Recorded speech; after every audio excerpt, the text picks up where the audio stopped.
4 vuotta sitten maailma näytti aika erilaiselta, kun lähdettiin eduskuntavaaleihin. Oli noususuhdannetta ja visioitiin, miten iloinen 20-luku meitä kaikkia odottaa. No todellisuus on ollut kaikkea muuta. Ei tietoakaan ollut silloin pandemiasta eikä Euroopassa käytävästä sodasta. Korot oli nollassa, inflaatio noin 1% luokkaa ja valtion talous oli lähes tasapainosta. Eli millaista talouspolitiikkaa seuraavan hallituksen tulee tehdä, kuinka paljon sopeutustoimia tarvitaan ja millaisia, eli millaisia lääkkeitä puolueet tarjoavat velkaantuneille Suomelle. Näistä otetaan seuraavan tunnin aikana selvää. Tervetuloa hyvät puheenjohtajat ja varapuheenjohtajat. Kiitos. Kiitoksia. Kiitos. Aloitetaan kuitenkin tällaisella lämmittelykierroksella niin sanotusti. Eli kuvitellaan sellainen tilanne, että olette mukana seuraavissa hallitusneuvotteluissa ja siinä neuvotteluhuoneessa siinä on tällainen flappitaulu ja tussi ja se on vielä tyhjä. Se on käännetty se sivu, mikä siinä edellisellä kerralla luki, niin mitä kirjoitatte siihen isoilla kirjaimilla, vaikka tällainen iskulause hallitusneuvotteluihin? Mennään vaikka siinä järjestyksessä, mitä nyt Ylen tuorein Gallup tämän kuun alusta povaili. Aloitetaan kokoomuksesta, Elina Valtonen. Kirjoitan siihen, että velkaa on, käännetään suunta. Hyvä. Sitten Matias Mäkynen, SDP. Kasvua kohti. Se mahtuu siihen hyvin. Riikka Purra, perussuomalaiset. Valtion menot saatava vähenemään. Hyvä. Annika Saarikko ja keskusta. Kirjoittaisin siihen, että sopeudumme ikääntyväksi maaksi. Otetaan sieltä Veronika Honkasalo, vasemmistoliitto. Jatketaan koulutuksen kunnianpalautusta. Ja Atte Harjanne, vihreät. Joo, tätä itse kysyttiin kerran aikaisemminkin ja vastaus, että mä kierrättäisin erään vanhan taulun ja jatkaisin siihen, että rahaa on rajallisesti, tehdään kustannustehokasta politiikkaa. No niin, tässä kiertotalouskin saatiin mukaan heti kärkeen, eli ei tuhlata paperia. Hyvä näin, mutta kuka tahansa siellä on, muistakaa ottaa siitä valokuva ja meemejä odotellessa sitten. Hypätään talouspolitiikkaan, otetaan alkuun ensiksi iso kuva Suomen taloudesta. Eli mikä on teidän tilannekuvanne valtion talouden tilasta ja millainen talouspolitiikan päälinjan tulisi olla? Tiedän, että kaikki pystyy pitämään tästä tunnin luennon, mutta otetaan sellainen napakka muutaman lauseen ikään kuin visio tästä talouden isoista suuntaviivoista. Ja jatketaan sama kierros tässä. Kokoomus, Elina Valtonen, ole hyvä. Ja kyllä meidän se iso kuva noudattelee hyvin pitkälti sitä, mitä valtiovarainministeriö on kertonut. Eli paitsi että tosiaan ollaan velkaannuttu hyvinkin tuntuvasti tämän kuluneen 4 vuoden aikana, niin vielä vakavampaa on se, että meitä kohtaa yli 10 miljardia alijäämä joka ikinen vuosi. Ja se pitää ottaa vakavasti. Meidän pitää lähteä sopeuttamaan julkista taloutta, mutta ennen muuta meidän pitää tehdä tilaa kasvulle, sille, että ihmisillä on mahdollisuuksia Suomessa tehdä töitä, kouluttautua, yrittää, myös vaurastua omalla työnteollaan ja ahkeruudellaan. Ja ennen muuta me tarvitaan Suomeen myös lisää ihmisiä maarajojen ulkopuolelta. Meillä on krooninen työvoimapula kaikilla aloilla ja meidän pitää tuntuvasti vauhdittaa sitä, että Suomeen saa tulla ja täällä pääsee rakentamaan omanlaistaan hyvää elämää. SDP ja talouden iso linja. Talouden iso linja on se, että julkisen talouden tasapainoon on päästävä 2 vaalikaudessa. Se edellyttää 2% talouskasvua ja 80% työllisyysastetta. Sitä, että Suomessa investoidaan koulutukseen, tutkimukseen ja tuotekehitykseen, jotka tukee näitä molempia tavoitteita erittäin vahvasti. Me tarvitaan myös sopeutusta, se on tehtävä oikeudenmukaisesti ja keinot on oltava sekä tulo- että menopuolella. Ja niistä varmasti se vaikein neuvottelu tullaan käymään. SDP haluaa, että se sopeutus mitoitetaan myös talouden suhdanteen mukaan, eli ei tehdä niitä virheitä, että syvennetään taantumaa, jos sellainen jatkuu tai syvenee tästä lyhyellä aikavälillä, vaan ajoitetaan sopeutus myös järkevästi näiden suhdanteiden näkökulmasta, ja pitkän aikavälin kestävyys on se kaiken ydin. Kiitos. Riikka Purra, perussuomalaiset. Julkisen talouden heikko kunto on kaikkien tiedossa ja tähän meidän pitää kyetä vastaamaan. Perussuomalaiset on sitä mieltä, että ilman että valtion menoja kyetään kääntämään laskuun, niin meillä ei ole mahdollisuutta vähentää veroja eikä ylipäätänsä keventää verotusta, mikä sitten on taas oikeastaan ennakkoedellytys sille, että me saadaan tähän talouteen dynamiikkaa, parannetaan ihmisten ostovoimaa, työn kannustavuutta. Mutta kyllä tämä talouden yleinen kuva, vaikka meillä on ollut nämä 2 suurtakin kriisiä, niin Suomessa talouden tila on poikkeuksellisen heikko, vaikka me otetaan huomioon nämäkin 2 finanssikriisiä, että ne ei selitä tätä meidän tilannetta. Meillä on kroonisia epätasapainoja tässä meidän järjestelmässä maksajien ja saajien välillä, ja tällä hetkellä talous on kääntynyt taantumaan. Meidän kauppatase näyttää hyvin huonoja lukemia, viennin volyymi on laskenut melkein 20% vuodessa, palkansaajan reaaliansiot ovat alempana kuin 60 vuoteen, eli ei tästä kyllä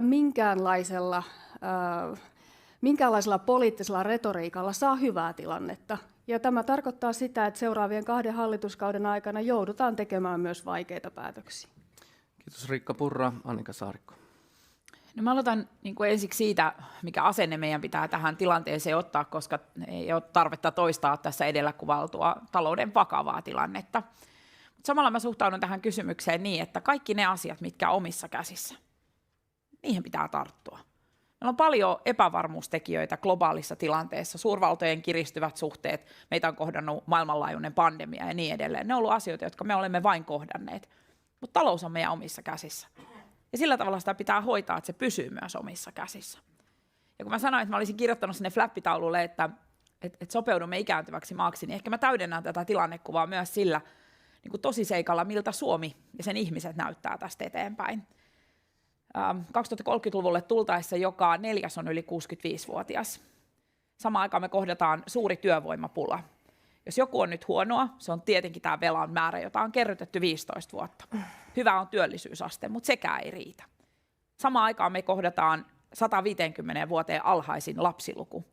Meidän on tehtävä myös väestöpolitiikan ja talouspolitiikan niin kuin parempaa kohtaamista. Vastattava työvoimapulaan täällä jo kuvailuilla keinoilla työperäisestä maahanmuutosta lähtien, työttömyysturvan muutoksista lähtien. Mutta mä sanoisin, että myös perhepolitiikkaan kannattaa kiinnittää huomiota. Mikä on Suomen kansakunnan kuva tästä eteenpäin? Mutta ei minulla täydennettävää. Tilanne on vakava. Se on velkaantumisen osalta erityisen huolestuttava. Nyt kun korkomenot on noussut, muuta ei koskaan kannattanut kuvitellakaan. Mutta samalla niin kuin haluan luoda myös meihin suomalaisiin sellaista kuvaa, että tämä pystytään hoitamaan. Ja siksi laitoin valtiovarainministeriöstä menokartoituksen valmistelun liikkeelle, että meillä on jonkinlainen näky siitä, mistä asioista meillä on varaa ottaa pois. Kiitos. Ja Vasemmistoliitto, Veronika Honkasalo, tämä talouden päälinja. Meidän talouden päälinja on se, että me halutaan tasapainottaa taloutta oikeudenmukaisella tavalla ja suhdannetilanne huomioon ottaen. Me ei haluta allekirjoittaa sellaista leikkauspolitiikkaa, joka osuu pienituloisiin ihmisiin, kaikkein hauraimmassa asemassa oleviin ihmisiin. Me tiedetään ylipäätänsä, että ne aikaisempien hallituksien leikkauspolitiikka, niin siitä on nimenomaan kärsinyt hurjalla tavalla pienituloiset ihmiset, joka on sitten kasvattanut yksittäisten ihmisten velkaantumisastetta. Meillä on Suomessa 300 000 ylivelkaantunutta ihmistä ja toivoisin, että tämä velkakeskustelu nousisi yhtä suureen huomioon kuin valtion velka. Maailma kulkee kriisistä kriisiin ja meidän tehtävä on huolehtia niistä ihmisistä, jotka on hauraimmassa asemassa. Pandemia osoitti jo hyvin, että vahva hyvinvointivaltio turvaa myös kriisien aikana hauraimmassa asemassa olevien ihmisten aseman, ja tätä me halutaan jatkaa. Me peräänkuulutetaan myös rohkeaa talouspolitiikkaa. Meillä on tulevaisuudessa sellaiset näkymät, meillä on valtava osaajapula, vihreä siirtymä. Meidän pitää pystyä ajatella myös kehysten ulkopuolella. Me tarvitaan massiivisia investointeja vihreään siirtymään, mutta myös koulutukseen. Ja nämä on meillä, koulutuksen kunnianpalautus ylipäänsä on näissä vaaleissa yksi pääteemoista ehdottomasti, mutta pandemia ja tämä Venäjän hyökkäyssota on osoittanut, että Suomi on pärjännyt hyvin talouspoliittisesti ja toiminut myös vastuullisesti ja että tämä hallitus on kaikesta huolimatta kriisienkin keskellä tuonut yli 1000 lakiesitystä eduskuntaan, eli sitä työtä me halutaan jatkaa. Kiitos. Ja Atte Harjanne, Vihreät vielä. Joo, kuten tässä on sanottu, niin tilanne on vakava ja velkaantumiseen täytyy tietysti puuttua määrätietoisesti ja lähteä tasapainottaa meidän julkista taloutta. Se pitää tehdä niin, että ei samalla, se edellyttää menoleikkauksia, se edellyttää fiksumpaa verotusta, se edellyttää rakenteellisia uudistuksia. Näiden menopuolen sopeutusten osalta on tosi tärkeää huolehtia siitä, että me ei lyhytnäköisesti tehdä sellaisia leikkauksia, jotka syö ne meidän tulevan niin kuin hyvinvoinnin ja menestyksen edellytykset. Ja tässä nimenomaan esimerkiksi koulutus, tutkimus, kehitys, innovaatiotoiminta aivan keskeiseltä nimenomaan, johon pitää panostaa, koska se on se tapa, jolla tästä sitten noustaan. Vastaavasti työllisten määrän lisääminen, johon liittyy paitsi koulutusta ja kannustimia myös sitten työperäistä maahanmuuttoa, niin välttämätön osa tätä yhtälöä. Minusta tämä Annikan pointti tästä ikääntymistä on tosi hyvä, että me ei voida niin kuin vaan katsoa tavallaan nykytilaan kautta ja jotenkin sen pohjalta rakentaa talouspolitiikkaa, vaan pitää huomata ne väistämättömät trendit ja muutosilmiöt siellä taustalla. Tämä on yksi niistä, hyvin vaikea niin kuin talouden kannalta ja huoltosuhteen kannalta. Toinen on sitten se, että meidän globaali talous kolistelee ekologisia ja ilmaston niin kuin rajoja vastaan todella kovaa jo nyt. Ja se on ihan selvää, että me ei voida rakentaa taloutta tavalla, joka ei vastaa tähän haasteeseen, joka ei ole niin sanotusti future proof ja tavallaan rakenneta vähähiilistä luonnon kantokyvyn puitteissa olevaa taloutta. Jos me tehdään niin sitten ollaan uudestaan kriisissä, tai oikeastaan ollaan jo kriisissä tältäkin osin. Eli samaan aikaan, kun tehdään tätä niin kuin, tavallaan eurojen kautta tarkastelua, niin pitää huomata niin kuin talouden laadulliset muutokset siellä taustalla ja pystyy vastaamaan niihin ennakoivasti. Kiitoksia. Valtiovarainministeriö on siis arvioinut, että nykymenolla valtion budjetti tulee olemaan jatkossa joka vuosi yli 10 miljardia euroa alijäämäinen ja vuonna 2027 jopa lähes 12 miljardia euroa alijäämäinen. VM onkin esittänyt, että 9 miljardin euron sopeutuksia 2 seuraavan vaalikauden aikana, 6 miljardia ensimmäisen ja 3 miljardia sitä seuraavan vaalikauden aikana. Kokoomus on tekemässä tästä jopa kynnyskysymystä, niin Elina Valtonen, miksi näin ja miten tiukkoja olette juuri tämän 6+3-mallin kanssa? Kyllä meidän pitää saada uskottava ohjelma sille, että me palautetaan Suomen julkinen talous ja sen hoito sille vastuulliselle linjalle, johon me suomalaiset ollaan totuttu. Se on myös itsenäisyyden perusta. Me tulee kuitenkin, niin kuin tässä maailman ajassa voidaan aivan hyvin jopa niin kuin olettaa, että meitä tulee kohtaamaan myös uusia kriisejä. Ja se, että niihin pystytään vastaamaan paitsi julkisen talouden toimesta, niin ennen muuta dynaamisen ja eteenpäin menevän kansantalouden toimesta, niin me halutaan lisätä sitä kantokykyä. Ja tässä on hyvin tärkeää se, että nimenomaan tuodaan talouskasvua, tuodaan työllisyyttä suomalaisille, mutta ennen muuta myös sitä, että ihmisillä on myös sitä omaa varautumista ja ikään kuin shokkien vastustuskykyä. Ja sen takia tämmöinen niin kuin veropolitiikka ja kasvun näkyvien luominen on erittäin tärkeää, mutta itse asiassa tähän Matias Mäkysen puheenvuoroon, tätähän ei voida tätä raamia tehdä niin, kuten ilmeisesti tällä kaudella tehtiin, että ikään kuin poliittisesti sovittiin, että talouskasvu on 2% ja työllisyys on jotain. Siis näähän on semmoisia muuttuja, jotka tulee sitten sieltä kansantaloudesta käsin. Meidän pitää luoda semmoiset raamit, että näillä oletuksilla, jotka virkatyönä on tehty valtiovarainministeriössä, niin saadaan julkinen talous vuosi vuodelta parempaan tilanteeseen. Mutta tämä 6+3 on se malli, siitä ei jousteta miljardiakaan tai miljoonaakaan suuntaan tai toiseen. No sanotaan, että onko se sitten vaikka 4+4 tai näin, että 4+5 tai 5+4, mutta kyllä me lähdetään siitä, että tämä virkatyönä tehty ohjelma on tärkeää. Ja me tarvitaan nimenomaan etupainotteisia Mitäs perussuomalaiset, mikä tämän sopeutuksen mittaluokka tulisi olla ja miten te jakaisitte sitä 2 vaalikaudelle? Niin, perussuomalaiset on hyvissä ajoin kertonut, että olemme voimakkaasti sitoutuneita siihen, että julkinen talous saadaan tasapainoon 2 vaalikaudessa. Olemme puhuneet, että esimerkiksi menosopeutusten määrä olisi 2,5–3,5, jopa 4 miljardia euroa ensimmäisellä kaudella.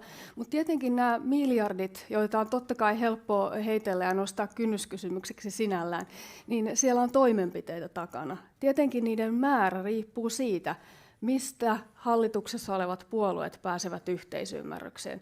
Täällä lavalla kaikilla puolueilla on hieman omia lähestymistapoja näihin asioihin. Jotkut puolueet näkevät, että esimerkiksi sosiaaliturvaetuuksista leikkaaminen on oikea tie.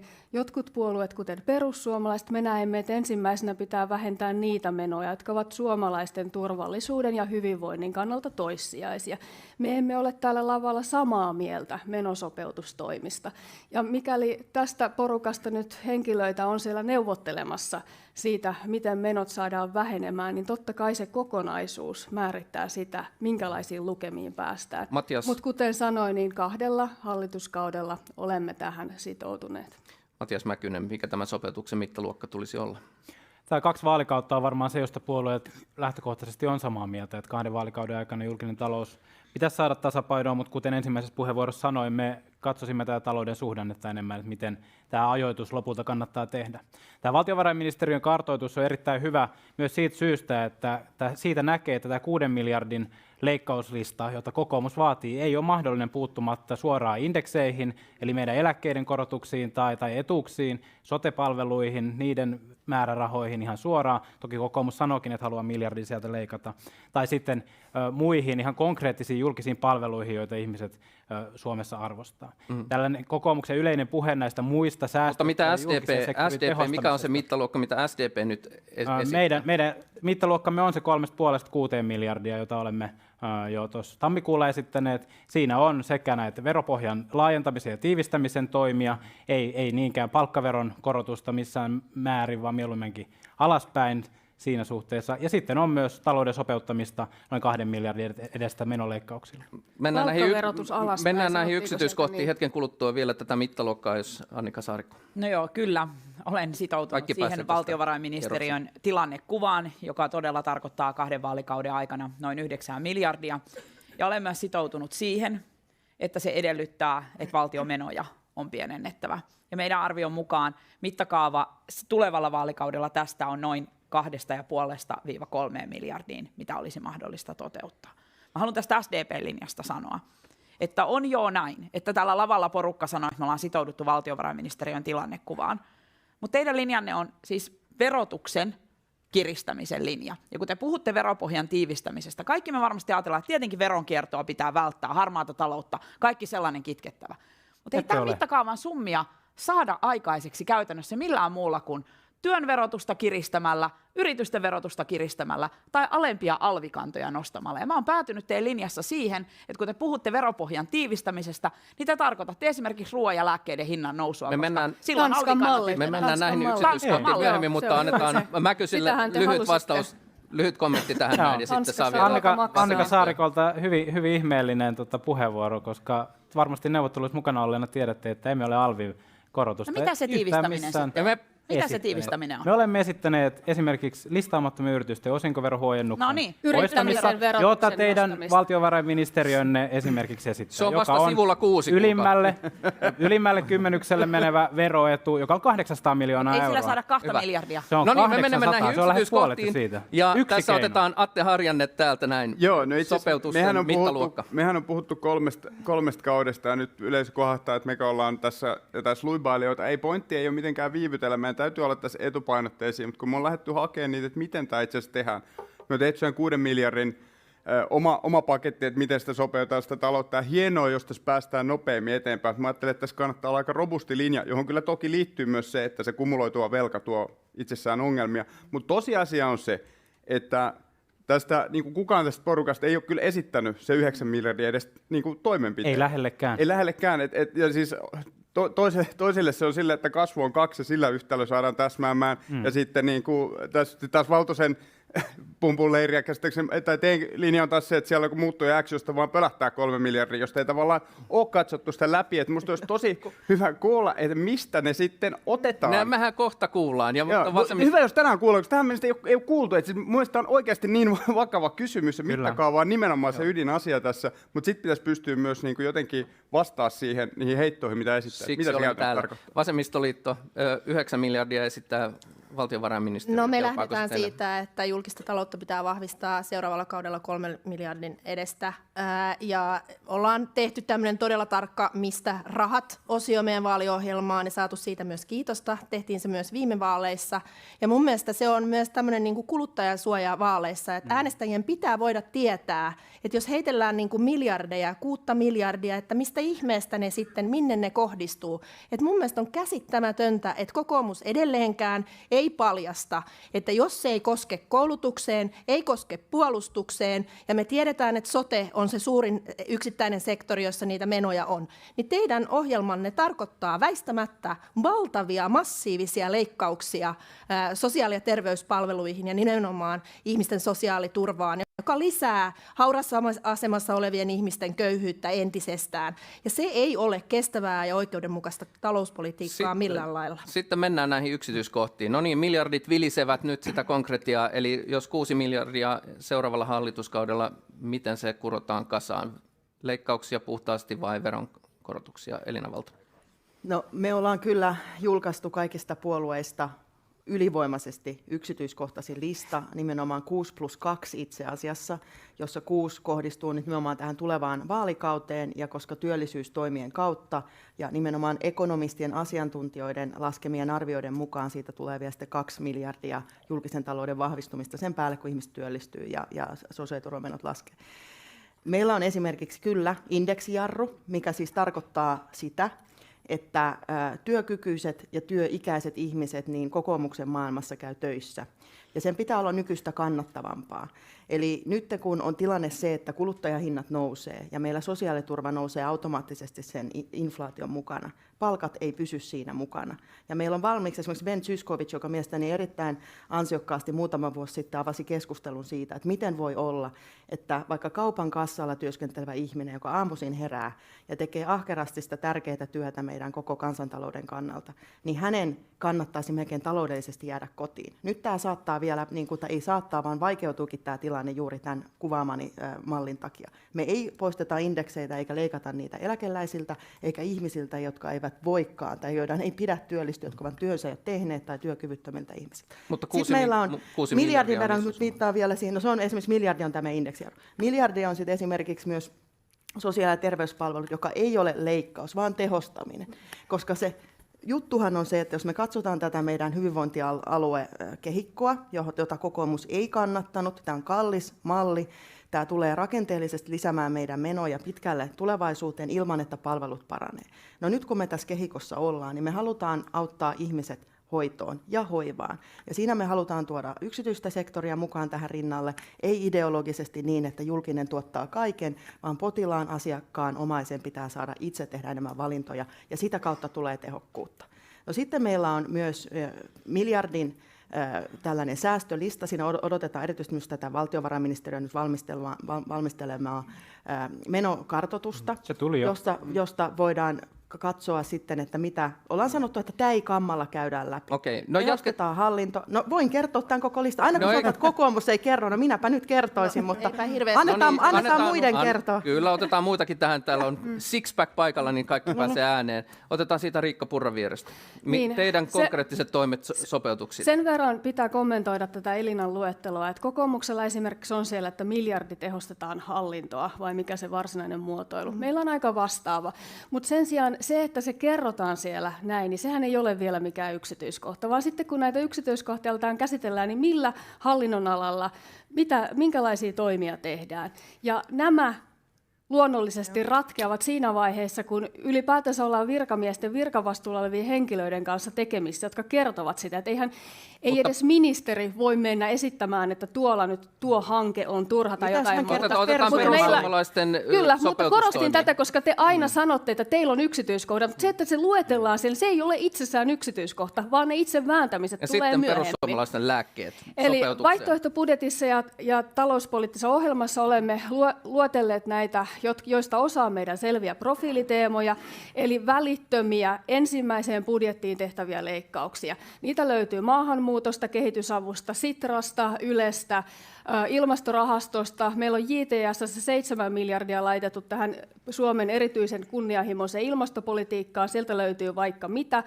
Vastaavasti rakenteelliset uudistukset, jotka tarkoittaa oikeasti lainsäädäntömuutoksia, eli esimerkiksi kiristetään suomalaista maahanmuuttopolitiikkaa, mikä vaikuttaa siihen, että Suomeen ei tule sosiaaliturvaan nojaavaa huono-osaisuutta enempää. Me tiedetään, että suurimmat kustannukset valtion budjetissa on juuri täällä.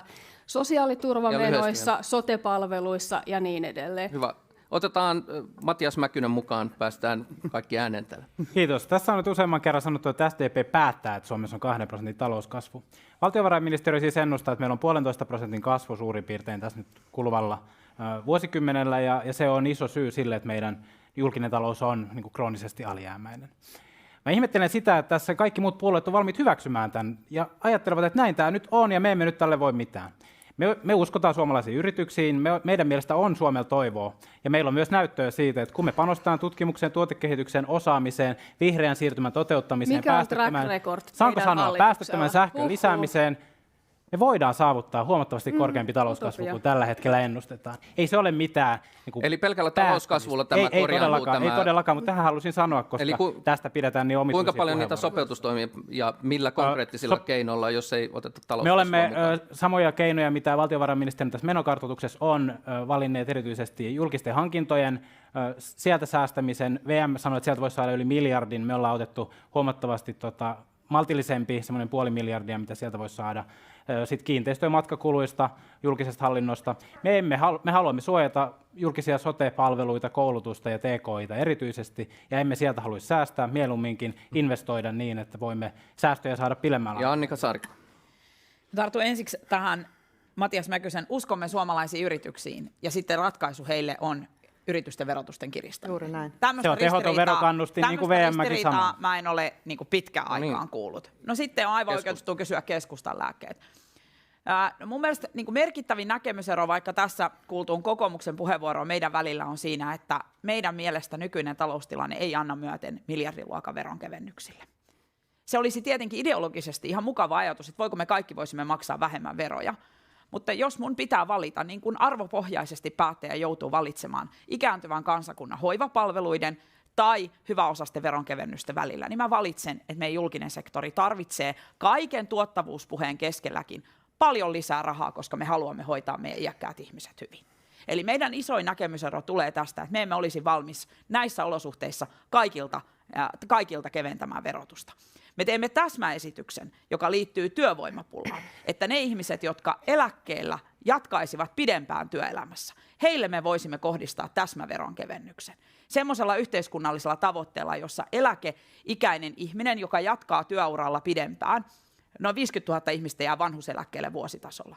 Jos me saataisiin puolet heistä jatkamaan hiukan pidempään sillä, että verotus kevenisi näiden ihmisten osalta täsmätoimena, se olisi nopein lääke meidän työvoimapulaan. Kuulemme vielä vihreiden... Yhtäkään sopeutustoimia ei Saarikolta kuultu. Voin sanoa sopeutustoimen lyhyesti. Kannattaa kiinnittää erityisesti huomiota niihin sektoreihin ja niihin budjetin momentteihin, joiden menot on kasvanut nopeimmin ja paljon. Asumistuki on tällainen, ja se on esimerkiksi kohta, jonka keskusta haluaa perata läpikotaisin. Hyvä. Eli leikkaus asumistukeen. Joo, Vihreät. Kyllä. Tähän kasvuun liittyen, niin varmaan niin kuin suurin kasvun, tai yksi hyvin suuri kasvun este tällä hetkellä on työvoimapula, ja kovin kasvun driveri tällä hetkellä on vihreä siirtymä. Ekologisemmat, vähäpäästöiset investoinnit. Ja Riikka niin kuin esittää juuri näiden niin kuin päinvastaista tavallaan työvoimapula pahentamista ja sitten vihreä siirtymä jarruttamista. Joo, energiaremontteja sieltä vaan, niin saadaan taas käyttää veronmaksajan rahaa. Voidaan palata Uskomatonta. energiaremontteihin kohta. Mutta tämä on mun mielestä niin kuin silleen kuumotteleva linja. Mutta tähän itse asiaan niin tärkein meidän paletissa on työllisyyden nosto 80%. Siinä on koulutuskannustimet ja työhön johtavan maahanmuuton tehostaminen, sitten on yritystukien karsimista, tehottomien ympäristölle haitallisten karsimista ja sitten myös tämä julkisten hankintojen tämä kilpailun tehostaminen, joka mä toivoisin, että se itse asiassa olisi tämmöinen kuin matalaroikkuva hedelmä, joka me kaikki voitaisiin siihen lähteä, koska se myös luo itse asiassa aika paljon mahdollisuuksia vaikka PK-yrityssektorille uuteen liiketoimintaan, eli se on niin kuin helpporasti. Ja Vasemmistoliiton tärkeimmät sopeutustoimet. Joo, me lähdetään siitä, että tulopuolta pitää tarkastella myös, ja se unohtuu usein näissä keskusteluissa. Eli lähdetään siitä, että pitää tehdä 2,5 miljardin edestä veromuutoksia, ja ne kohdistuisi ennen kaikkea omaisuuteen ja varallisuuteen. Meidän verojärjestelmä on eriytynyt pahasti 1993 tehdyn verouudistuksen jälkeen, ja hyvinvointivaltiolla pitää olla kestävä pohja. Sen lisäksi me esitään 0,5 miljardin edestä leikkauksia leikkauksia ja säästöjä juuri näihin tehottomiin yritystukiin esimerkiksi, ja sitten työllisyyden kasvusta lasketaan, että saadaan 1,5 miljardia. Tämä tietenkin tarkoittaa sitä, että pitää investoida myös työllisyyspalveluihin, että ihmiset oikeasti saa apua ja tukea. Sitä ehkä hieman ihmettelen täällä, että kun sanotaan, että asumistuesta ollaan valmiita leikkaamaan, meillä nousee elinkustannukset tällä hetkellä, energian hinta nousee pääkaupunkiseudulla, ihmisillä on todella hankalaa tavallisilla työssäkäyvillä ihmisillä, nimenomaan sillä kaupan kassalla. Eli jos kokoomus sitten vielä leikkaisi asumistuesta, niin meillä on tällä hetkellä tilanne, jossa monet ihmiset joutuu tekemään 2 pienipalkkaista työtä, niin tämä on kyllä todella kovaa kyytiä sitten, että lähdetään sosiaaliturvasta leikkaamaan tällä tavalla. Otetaan lyhyt kommenttikierros. Siellä oli ensimmäisenä Elina Valtonen, oli sitten Mäkynen ja Saarikko. Ensimmäinen asia tähän SDP:n, tähän 2% talouskasvuun, nimenomaan utopiaan, on se, että et löydä tästäkään niin kuin asiantuntijajoukosta, jota tässä on valtavasti tässä huoneessa, et varmasti löydä ketään, joka allekirjoittaa sen, että jos te nostatte verotusta 2,5 miljardia, niin kuin teidän ohjelmassa on, joka kohdistuu ensisijaisesti riippumatta tavasta yritystoimintaan, kotimaiseen vaurastumiseen, omistamiseen, että se nostaisi meidän talouskasvua. Se itse asiassa laskee meidän talouskasvua. Sitten mitä tulee, mä vastaan nopsaavia Saarikolle tähän kokoomuksen veronalennuslinjaan, niin meidän mielestä on paljon kestävämpää, että me siirretään verotuksen painopistettä työstä ja yrittämisestä haittoihin. Ja suuri osa meidän vero-ohjelmaa nimenomaan tässä vaikeassa tilanteessa, jossa talous on niin vakavasti alijäämäinen, on sitä, että me alennetaan työn verotusta kaikissa tuloluokissa ja nostetaan sitten vastaavasti esimerkiksi tupakan, alkoholin ja haittojen veroja. Näihin vielä loppupuolelle. Mäkyselle vastaus. Ensin tästä sopeutuksesta, niin nämä 3 puoluetta, jotka tässä kaikissa isoimpia sopeutuksia vaatii, niin sieltä tuli muutaman 100 miljoonan työttömyysturvan leikkaus ja muutaman 100 miljoonan asumistuen leikkaus. 6 miljardista ollaan vielä aika kaukana. Mietin, että ollaanko me eduskunnassa, mutta täällä olikin välihuuto. Hyvä huuto, Ben. Hyvä huuto, Ben. Välihuutomies. No niin. Tulee kotoissa alkuun. Jos joku niin Ben Zyskowicz on oikeutettu välihuutoihin kyllä.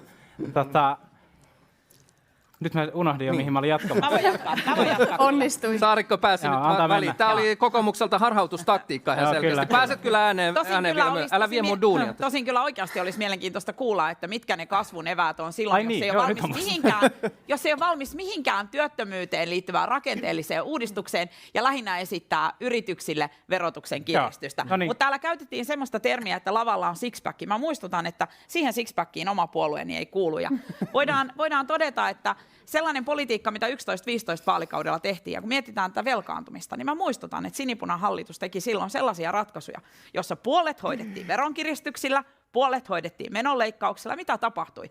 Tapettiin talouskasvu ja loppusummana oli 30 miljardia velkaa veronmaksajille ilman yhtään sotaa tai pandemiaa. Et kannattaa miettiä, onko se todella sitten Suomelle aidosti kestävä tie. Harjanne ja Mäkynen ja Honkasalo. Tähän on hyvä jatkaa, mitä Annikka sanoi aikaisemmin, että Suomella on taloudessa talous omissa käsissä. Ja se on osin totta, mutta osin on myös niin, että kyllähän meillä on aika turbulentit maailmanpoliittiset ajat on nyt ja näyttäisi valitettavasti hyvinkin jatkuvan. Ja se itse asiassa luo sen, että me ei niin vaikea itse asiassa tehdä kovin vakaata ennustusta jostain niin talouskasvuun liittyen. Ja siinä on musta se ongelma. Sinänsä mäkin haluan nähdä ja panostaa siihen kasvuun, mutta mä vähän huolettaa, että SDP ehkä on valmis sellaisen talouden uudistamisen otteeseen, että me oltaisiin niin kestävä talous ja myös niin robusti ote siihen talouspolitiikkaan, joka ei nojaisi ikään kuin hyvien aikojen varaan maailmanpoliittisesti. Et musta siinä on vähän semmoinen niin ote siinä tavalla, että ajatellaan, että se tulee sieltä. Ja sen takia me kaivataan musta niin talouden uudistavaa otetta. Elinan kanssa ihan samaa mieltä. Tämä on juuri se iso linja työn verotuksesta, painopiste haittojen, erityisesti ympäristöhaittojen verotukseen.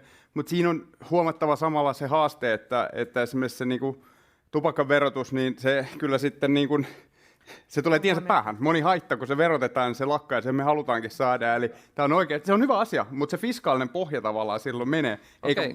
Tämä on oikeasti vaikea haaste, jossa meidän pitäisi niin kuin osua siihen, että meillä on kestävä fiskaalinen pohja, joka muodostuu tavoilla, joka ei jarruta liikaa talouskasvua. Tämä on se päälinja, josta mä olen ihan samaa mieltä. Otetaan vielä Mäkynen, Honkasalo ja Purra. Joo, näistä haittaveroista ollaan sinänsä samaa mieltä. Jos tupakointi loppuu, niin silloin me saadaan myös aika paljon säästöjä tuolla sote-puolella. Et ei se ole pelkästään se niin kuin verotulojen kehitys, joka siihen vaikuttaa.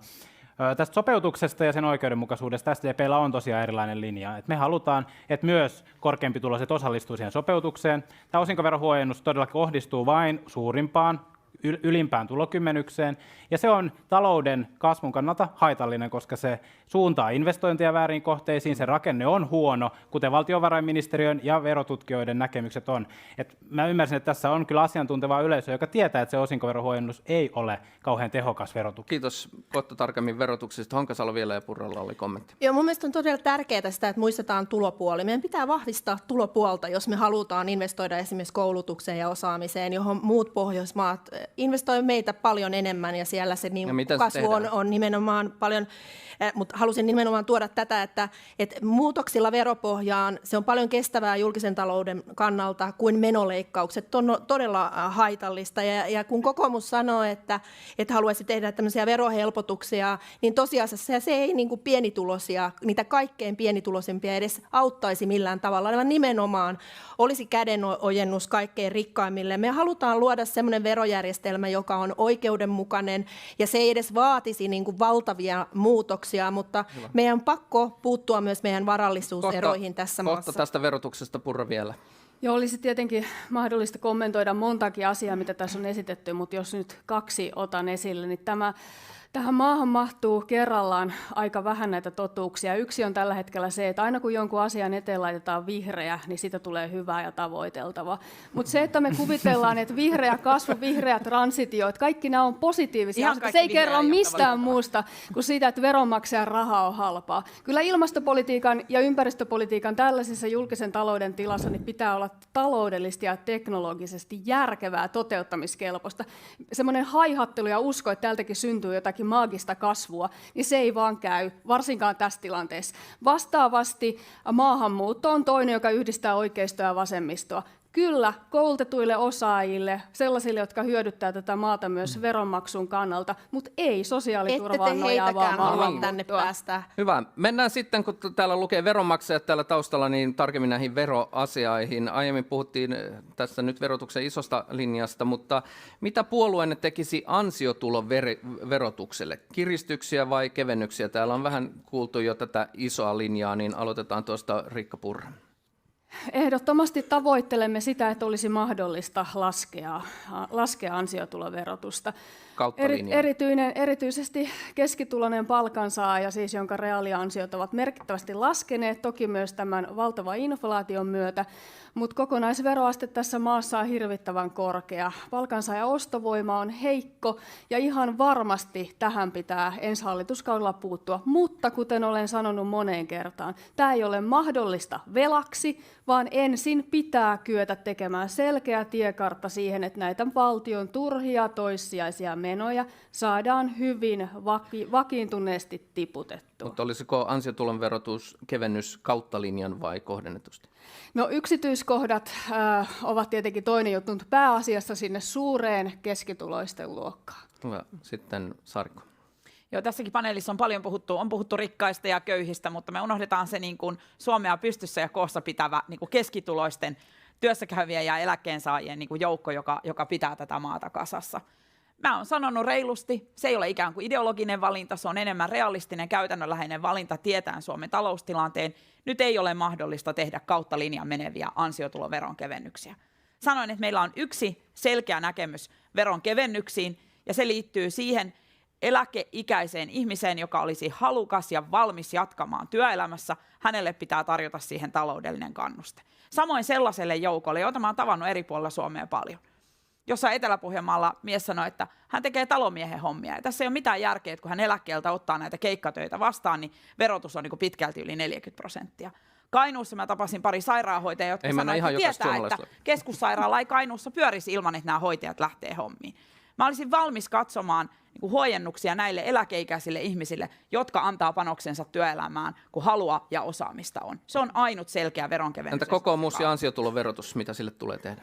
Me halutaan laskea ihmisten työhön ja eläkkeisiin kohdistuvaa verotusta kaikissa tuloluokissa. Ja tähän on sekä rakenteelliset että nyt sitten ajankohtaiset suhdannepoliittiset perusteet. Rakenteellisesti ensinnäkin sen takia, että sekä kohti vihreää siirtymää, sekä kohti talouskasvua ja semmoista palvelutaloutta, missä Suomessa kannattaa ihmisen vaihtaa työtä työksi, niin se edellyttää sitä, että meillä ei ole niin hirveä verokiila. Käytän sanaa verokiila vaan tässä tilaisuudessa, koska ollaan veronmaksajien tilaisuudessa ja täällä ymmärtää, mistä on kyse. Eli se verokertymä, joka lähtee siitä, kun sinä ostat omalla palkallasi toisen osaajan työtä. Suomessa täytyy ansaita 42 €, jos on vaikka keskituloinen tai ylemmän keskiluokan keskituloinen ihminen. Täytyy tehdä 42 € edestä työtä, jotta voi maksaa 10 € nettona toiselle osaajalle käteen. 32 € menee siitä välistä veroihin ja lakisääteisiin maksuihin. Ilman, että tätä saadaan kavennettua, niin meillä ei synny niin paljon työtä ja sitä kautta kasvua kuin mikä olisi tarpeen. Ja sitten suhdannepoliittisesti mielestäni on todella outoa, niin kuin tämä hallitus, jonka linja on ollut se, että velaksi ja veroja kiristämällä, niin käytetään ihmisten rahat heidän puolestaan. Lisätään tukia, sinne tänne lisätään valtion menoja. Mutta veroastehan on pienempi kuin kokoomusaikaisena kerron. hallituksena. Hei Elina, tosiasia on se, että veroaste on nyt alhaisempi. Pitää pysyä Sen takia, että nimelliset BKT on noussut. Älkää pilkko hyvää tarinaa faktoilla. Antaa mennä, Elina. Te olette päätösperäisesti lisänneet verotusta. Se, miten BKT kehittyy, niin se on tietysti eri asia ja siihen lyhyellä tähtäimellä on vaikeampi vaikuttaa. Mutta kerron tämän loppuun. Eli on tärkeää se, että nyt tässä kun hinnat nousee, niin työssäkäynti kannattaa kaikissa tuloluokissa. Ja kokoomuksella on tärkeää se, että jos olet nyt pienituloinen, niin se ei ole loppuelämän kohtalo. Pääset tässä maassa kipuamaan keski- ja hyvätuloiseksi. Jokainen työtön tunti kannattaa, yritteliäisyys kannattaa, mutta myös se, että täällä pitää voida myös vaurastua. Muuten me ollaan vaan muun maalaisella pääomalla. SDP, ansiotuloverotus, kevennyksiä, kiristyksiä kenelle? SDP ei halua kiristää, ei eläkeläisten eikä palkansaajien tuloverotusta. Se on meidän iso linja.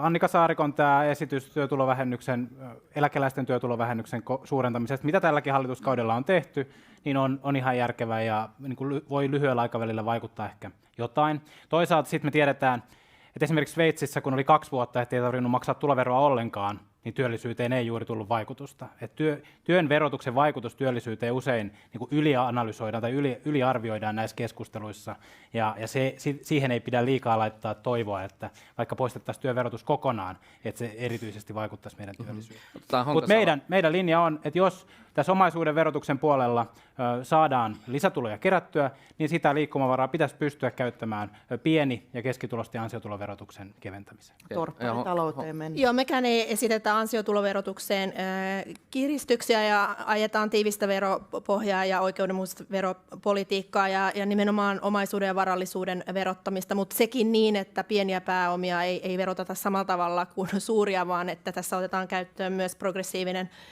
taulukko näiden suhteen. Sitten yksi asia, jota me ollaan nostettu esiin, on näiden kiky-maksujen palauttaminen työnantajille, eli se vahvistaisi pienituloisten asemaa 1,3 miljardilla. Mun mielestä on vastuutonta heitellä tämmöisiä ansiotuloverotuksen niin kuin kevennyksiä.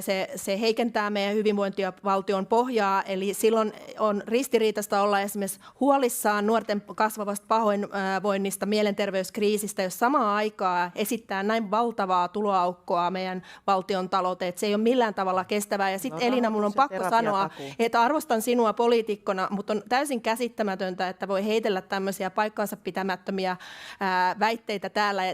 Tämä hallitus ei ole kiristänyt verotusta. Me oltaisiin toivottu nimenomaan oikeudenmukaisempaa veropolitiikkaa, ja siihen ei ole pystytty tällä hallituskaudella. Te olette päätösperäisesti lisännyt 500 miljoonalla verotusta. Siis tämähän lukee valtiovarainministeriön julkisen talouden raporteissa. Valtiovarainministerin kommentti. Niin, kiitos Veronika. Siis tässä halusin antaa tunnustusta keskustalle, että keskustan vuoksi on tosiaan käynyt niin, että yritysten verotusta ei taaskaan ole kiristetty, ja sillä kautta Suomeen tätä talouskasvua on yritetty kaikin tavoin saada aikaiseksi. Elina piti meille pitkän talousluennon, sinänsä näkökulmat on ihan oikeita liittyen veronkevennyksiin, mutta sä et maininnut sitä, että te toteutatte veronkevennyksiä velkarahalla. Kyllä. Ei, kun meillä on rahoitus sille. Jonka vuoksi on miljardi enemmän leikattava jostain muualta. Niin, esimerkiksi sosiaali- ja terveyspalveluista, joilla on valtava paine kaikkialla tässä maassa. Mutta myöskään SDP täällä ei kerro sitä, että jos heidän koko talouslinjansa tästä valtiovarainministeriön tilannekuvasta perustuu pitkälti veronkiristyksiin. Nyt on rajattu pois se, että se ei voi koskea niin kuin palkkaveroja eikä eläkeläisten veroja. No sitten todetaan, että ei näillä yritysten verotuksillakaan kai sentään ihan koko summaa saada aikaiseksi. Niin mulle ei jää mitään muuta jäljelle kuin arvella, että teidän linja on kiristää arvonlisäverokantoja Suomessa. Voin tähän arveluun vastata edelleen. Ihmisille. Voin vastata taas kerran. Otetaan, Harjanne ei ole vielä tätä kierrosta päässyt Joo, läpi, kiitos eli paljon. ansiotuloverotus vihreiden Kiitos. näkökulmasta. Eli just kuten tuossa aikaisemmin sanoin, niin se, että me saataisiin painopistettä työn verotuksesta haittojen verotukseen on oikein. Ja se on se ajatus meillekin, että me on koetettu etsiä, että saataisiin taloudellisesti liikkumavaraan, niin yksi paikka käyttää sitä olisi työn verotuksen alentaminen, erityisesti jos sitä voisi kohdentaa. Se on helpommin sanottu kuin tehty, sanoisin nyt rehellisesti tässä pieneen ja keskituloisiin, koska se on niin kuin taas sit kotimaisen kysynnän kannalta, niin kuin talouden dynamiikan kannalta parempi. Tämä on niin kuin pyrkimys, mutta siihen täytyy olla aidosti varaa, ja se vara pitää ikään kuin kaivaa jostain. Annika on tavannut monia ihmisiä, se on hyvä asia, ne oli hyviä tarinoita. Mäkin olen tavannut aika paljon, aika moni sanotaan keskiluokkainen ihminen tulee ihan rehellisesti sanoa, että he katsoo meidän sote-palveluiden tilannetta, he katsoo niin kuin montaa yhteiskunnallista ongelmaa ja toteaa, että älkää nyt niin kuin antako jotain löyhää veroalennusta, että se ei ole se, mitä nyt tarvitaan. Nyt tarvitaan niin kuin järkevää vastuullista talouspolitiikkaa, ja he olettaa sitä, he ymmärtää, että kyllä niitä verotuloja myös tarvitaan niihin tärkeisiin asioihin, joita tässä maassa josta me pidetään tässä maassa huolta. Pakko heittää ihan pari kommenttia. Siis nimenomaan kustannustehokasta vihreätä politiikkaa me on koko ajan ajettu ja se on kiva, jos sitä PSkin niin sparraa, mutta usein se on aika sellaista höttöstä ja tavallaan ilmastodenialismin kanssa flirttailua aika paljon, ja se mua häiritsee. Ja yritysten verotuksen kiristämisen estäminen, hyvä, että ei kiristä sitä, mutta minusta tuntuu, että keskustan linja on usein ollut myös, että sitä ei saa tehdä niin kuin fiksummaksi, että mihinkään ei saa, niin kuin, saavutettuja etuja ei saa tällä puolella koskea. Se kyllä on haitallista meidän talouden niin kuin, tavallaan uudistamiselle. Että kyllä pitäisi olla valmius miettiä, että onko meidän verotuksen rakenteet sellaisia, että ne palvelee kilpailua ja talouden niin kuin, uudistumista ja niin kuin tavallaan sitä talouden dynamiikkaa. Siinä mun mielestä tarvittaisiin vähän avoimempaa. Purralla oli tässä No mä en esimerkiksi kommentti. kannata Joo, puun kyllä. verotusta. Eli En kannata. yleensä kun kuuntelee vasemmistopuolueiden tätä kuvausta tästä tilanteesta, niin se kuulostaa siltä, että Suomessa on pienituloisilla todella huono tilanne ja se tulee entisestään huonontumaan. Kuitenkin kun katsotaan, miten Suomi tasaa tuloeroja, varallisuuseroja progressiolla ja tulonsiirroilla, niin me olemme aivan maailman kärjessä. Tämä joskus tuntuu aina täällä unohtuva. Mutta sen sijaan tämä abstraktilla tasolla liikkuminen, että siirrytään työn verotuksesta haittaveroihin. Mitä täällä useimmat tarkoittaa haittaveroilla? Esimerkiksi sitä, että hänen ei kannattaisi asua sellaisessa paikassa, jos joutuu käyttämään pitkällä matkaan autoa. Hänen ei kannattaisi asua talossa, jossa on sähkölämmitys. Hänen ei ehkä kannattaisi syödä niin paljon erilaista ruokaa. Muun muassa vihreät esitti juuri, että lihallekin pitää laittaa erillinen vero. Täytyy ymmärtää, että haittaveroistakin pitäisi kyetä puhumaan hieman konkreettisemmin. Meillä tällä hetkellä arjen kustannukset maksaa aivan valtavasti. Ja kyllä, ansiotuloverotuksen alentaminen on varsin kallis toimi verrattuna esimerkiksi siihen, että me laskettaisiin näitä kustannuksia, joita moni kansalainen, joiden kanssa kärvistelee joka päivä. Ruoka, liikkuminen, sähkö, liikkuminen. Mäkynen ja Valtonen. Joo, me emme ole esittäneet arvonlisäveron korotusta. Olemme itse asiassa torjuneet sen kaikissa yhteyksissä, kun sitä on meiltä kysytty, ja näin on mun mielestä toimineet kaikki puolueet. Mitä SDP on esittänyt? Itse asiassa valehtelin A-studiossa, väitin, että meillä on nettisivuilla Excel-muodossa kaikki, mitä me on esitetty, mutta ne onkin tekstimuodossa. Ja tämä tuli sanottua väärin, mutta meillä on siellä lueteltuna kaikki ne toimet, joita me olemme esittäneet tämän 3,5-6 miljardia. Siellä on tämän osinkoveron huojennuksen lisäksi esimerkiksi sellaisten yhteisöjen, jotka ei tänä päivänä maksa lähdeveroa ollenkaan, niin edes pienen lähdeveron käyttöön ottaminen, mikä muuten tarkoittaa myös niiden ammattiyhdistysliikkeen ja muiden järjestöjen osinkojen verottamista. Mutta mitä se Tanskan malli tarkoittaa? Mutta myöskin ulkomaisten institutionaalisten sijoittajien Valtonen vielä kommentti. On aivan totta, että teillä hyvin yksityiskohtaisesti lukee se 2,5 miljardia verokorotuksia. Ne lukee siellä kiitettävästi ja siitä voi jokainen päätellä, mitä hyvää se tekee kansantaloudelle. Mutta nyt vastaan tähän verokysymykseen. Ensinnäkin ihmettelen sitä, että kun te sanotte, että nyt kun velaksi laskettaisiin veroja. Mutta teille ei ole mikään ongelma tukea pistemäisesti tässä hankalassa ostovoimatilanteessa ihmisiä erilaisilla tuilla, jotka kohdentuu huonosti. Eli te lisäätte nimenomaan valtion osallistumista tässä taloudessa sen sijaan, että kokoomus haluaa, että ihminen saa tulostaan, työtulostaan tai eläketulostaan pitää enemmän itse, jotta se auttaa tässä hankalassa inflaatiotilanteessa, mutta että ihminen saa itse vähän enemmän päättää, mihin varoja Sähkötuki hyväksyttiin yksimielisesti. Tämä auttaa myös tämä auttaa myös työllisyydessä. Tämä on niin kuin täysin paitsi suhdannepoliittinen, niin strateginen valinta, että päästään myös korkeampaan työllisyyteen tässä maassa. Ja sitten vielä ihan tähän sanon sen, että me ei silti olla tekemässä sitä velaksi, koska me ollaan esitetty nimenomaan tätä verotuksen painopisteen siirtoa ja sitten säästöjä muualta. Me ollaan kerrottu tämä meidän vaihtoehtobudjeteissa, ja silti meillä on esimerkiksi riittänyt varoja terapiatakuuseen, toisin kuin tällä hallituksella. Kokoomus on ensimmäinen, joka esittää elvytystä tästä tilanteesta. Lyhyt kommentti siitä. Mekin kannatetaan sitä, että tulisi terveysveroja. Voidaan alkoholia ja tupakkaa verottaa vahvemmin, mutta tosiasia on se, että jos tekee miljardin veronkevennyksen tällaisessa taloustilanteessa, niin sille pitää löytää joku rahoituksellinen pohja. Aivan. Ja te löydätte sen muun muassa sote-palveluista, ja se ei vaan kertakaikkisesti ole oikein. Näin se vain teidän mallissa menee. Ja sitten kun toteat, että ei näitä valtion tukia, tämmöisiä sähkötukia ja muita, no mitä kannatitte eduskunnassa? Ja sitten Elina, jos sairaanhoitajalle jäisi käteen kuussa enemmän teidän verohuojennuksen takia vaikka 10-20 euroa tämän mallin mukaisesti, niin se on varmaan vähän erityyppinen laiha lohtu, että jos sitten sanotaan, että no nyt ei tarvita esimerkiksi enää korkeiden sähkölaskujen vuoksi kansalaisille minkäänlaisia tukia. Että nämä ei ole ihan yksi yhteen. Sähkömarkkina pitää uudistaa eri tavalla. No niin, tästä on puuttunut kiihkeyttä, niin mainitaan yksi sana, listaamattomien yhtiöiden osinkoverotus, niin saadaan vähän vauhtia ja lämpöä tähän. Tähän käsiteltiin jo. Eli otetaan nyt tästä yritysverotuksesta. Ensinnäkin pikagalluppi, eli nostakaa kätenne ylös, jos lupaatte, ettei yrittäjien eikä yritysten verotus kiristy seuraavallakaan hallituskaudella, niin kuin nyt täällä. Onko tämä nyt sitä kiristämistä vai uudistamista? Niin. Tätä on tulkittu vähän. Se on teidän retoriikassa tismalleen sama asia. Se on semantiikkaa. Okei, täällä 3 selkeästi. No, listaamattomien yhtiöiden osinkoverotus, mitä sille tulisi tehdä, koska se on nyt nähty yhtenä keinona ainakin SDPn puolelta, mistä sitä lisärahoitusta sopeutukseen voisi saada. Mäkynen. Niin, todella, kuten tässä on jo tullut esiin, tämä osinkoverohuojennus suuntautuu ylimmälle tulokymmenykselle, ja sitä olisi syytä ainakin rajoittaa. Että se voidaan tehdä joko tätä 8% tuottoa pienentämällä tai sitten sitä taseen maksimisummaa pienentämällä, jolloin se olisi kyllä niin kuin tämä verohuojennuksen leikkaus. Me ollaan arvioitu, että sillä voisi saada noin 500 miljoonaa euroa esimerkiksi valtion talouteen lisää, ja se on sekä rakenteellinen uudistus, se suuntaa tällä hetkellä investointeja kiinteään pääomaan esimerkiksi TKI-investointien kustannuksella, ja tästä ymmärrän, että useampikin puolue on samaa mieltä tästä rakenteellisesta ongelmasta, mutta tämä on myös sit mahdollisuus saada lisätuloja valtiolle. Sitten Purra, Valtonen, Harju. Niin, emme kannata.